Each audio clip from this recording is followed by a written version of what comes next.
Okay, in this video tutorial we're going to look at diffusion. So diffusion is a type of passive transport. It causes molecules to be transported across membranes without the cell needing to put any energy into it. So it's a type of passive transport.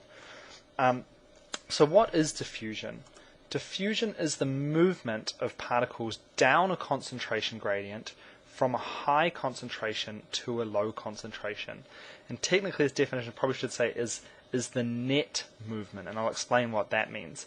But it's basically particles moving from somewhere where they're very concentrated into an area where there's a much lower concentration. So a good example, if we put a drop of red food colouring into a beaker of water, the red colour actually spreads out. So it's moved from an area where it's very concentrated down a concentration gradient into an area where it's less concentrated. And that's a good example of diffusion. So here diffusion is the movement or the net movement of molecules, while osmosis is actually we're talking about the movement of water, and we'll come back to osmosis later. It's specifically used to refer to the movement of water across a membrane. So diffusion is usually used to refer to molecules, but we can actually consider the diffusion of water as well. So let's look at that. This diagram sort of helps explain it probably a little bit better. So imagine that the purple stuff here is my food colouring, and the blue dots here are my water.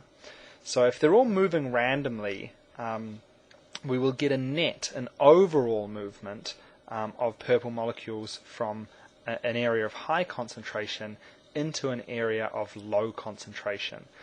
And that's because even if they're moving randomly, even if this purple molecule here tries to move back, well, it'll bounce off other ones, and random movement will ultimately cause them to spread out and have a roughly even distribution.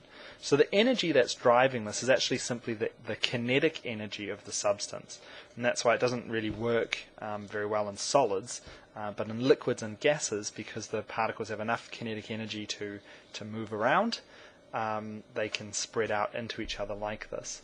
So it's important to note here that we've got our purple food colouring there's a net movement from an area of high concentration here into an area of low concentration here. But we can also consider the movement of water here is also diffusing from an area of high concentration into an area of low concentration. That is, the water molecules are diffusing into this area here, into our solution of food colouring, a really concentrated solution, whereas the food colouring is diffusing into the water.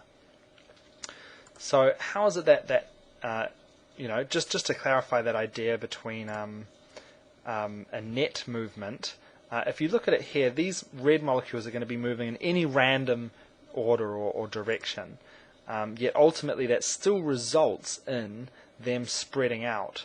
So if we look at it, if we stop it, so for instance this molecule here, this red one here, is actually moving back to where it came from. So we can't say that there's a net movement of this molecule. We can't say this molecule is moving away from or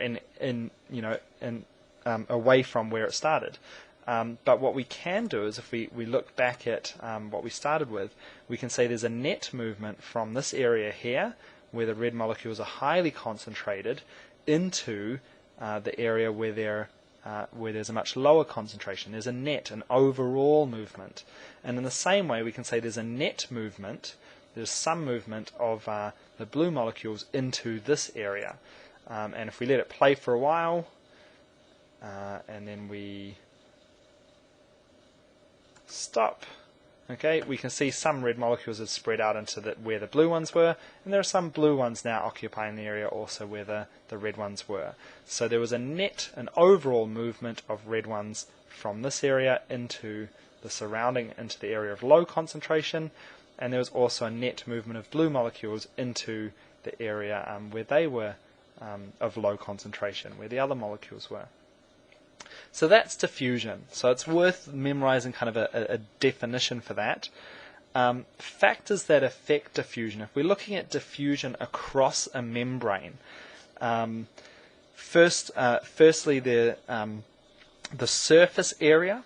So if there's a large area over which diffusion can occur, so the surface area of the membrane, a larger surface area means greater diffusion.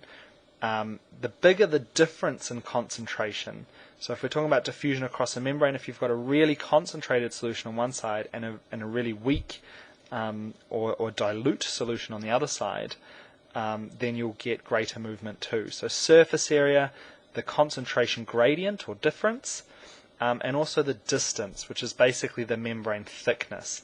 A thinner membrane, and that's probably why our cell membranes are only 7 nanometers thick, the thinner the membrane, the greater the rate of diffusion. So those are 3 really key ones: surface area, concentration gradient, and the distance or membrane thickness.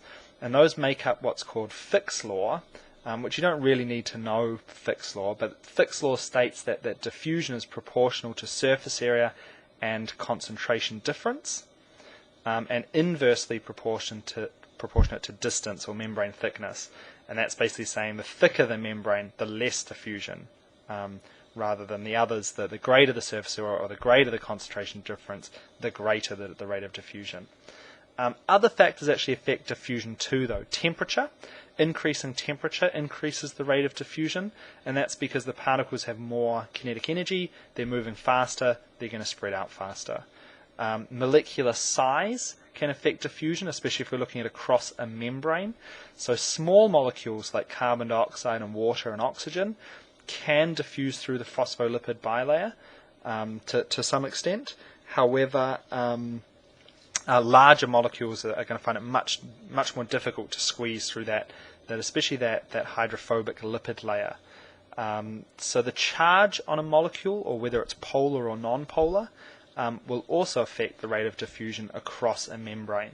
So a membrane acts as a barrier to diffusion, but some small molecules, or the smaller a molecule, the higher the temperature, so the faster those molecules are moving, and whether they're charged or uncharged or polar or non-polar, will also affect the rate of diffusion through a membrane. So that's basically diffusion, and we'll talk a little bit more about diffusion across a membrane in one of the later videos.